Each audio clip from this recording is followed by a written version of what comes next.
Hi guys, welcome back. So it's Friday, time for another hashtag Friday Reads video. I'm currently listening to a book called The Asylum. This is by John Harwood. And if that name sounds familiar, that's the same author of the previous audiobook I was listening to, which was The Ghostwriter. It's an adult gothic tale about a young woman who wakes up in an insane asylum after having apparently voluntarily checked in under the name of Lucy Ashton. The only thing is, that's not her name. She claims she's someone else entirely. I can't remember the other name off the top of my head right now, but she says that she was living with her uncle, and they asked the doctors at the asylum to wire him right away to let him know where she is. The surprising thing is, the wire that comes back says that this woman must be an imposter because his niece is actually with him right now. So there's lots of questions going on if this woman is insane, she has some sort of mental breakdown, but she seems to know an awful lot about this person she claims to be. The facts seem clearer in her head, but really intriguing to find out what's going on with this. There seem to be a lot of flashbacks throughout the story, so I'm hoping it doesn't get too muddled up with that, but it's odd that if she is who she claims she is, these stories seem to represent that, so I don't know. We'll see. The other book I'm reading is Horror Store, and this is by Grady Hendrix. The story about an Orsk furniture store where a lot of weird things seem to happen overnight, and the management decides that they're going to have some employees spend the night to kind of see what's going on if someone's breaking in or whatever. But it's a lot weirder than that. Really nice and creepy. Probably about halfway through it, and that's about page 97. And yeah, I'm really enjoying this one. At the same time I started that one, I sort of started reading a few pages of this other book.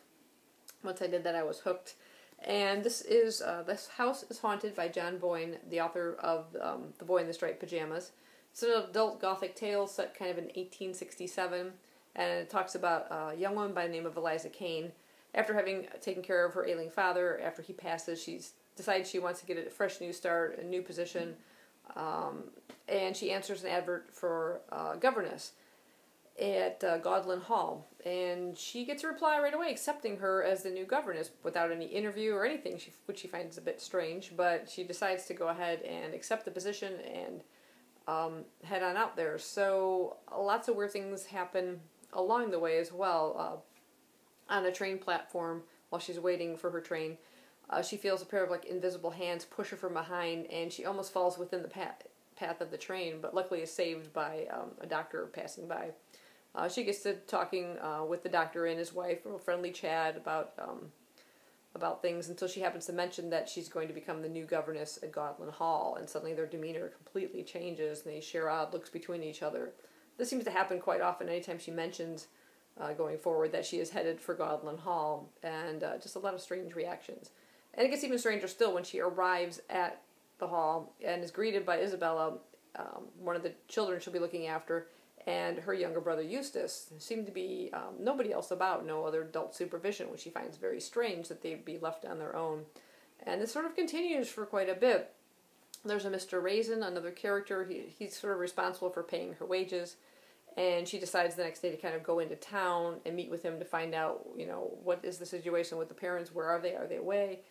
Again, lots of evasion, lots of strange looks and things, and it just has a nice creepy feel. Other things even more creepy happen to her. Surprised she's still there.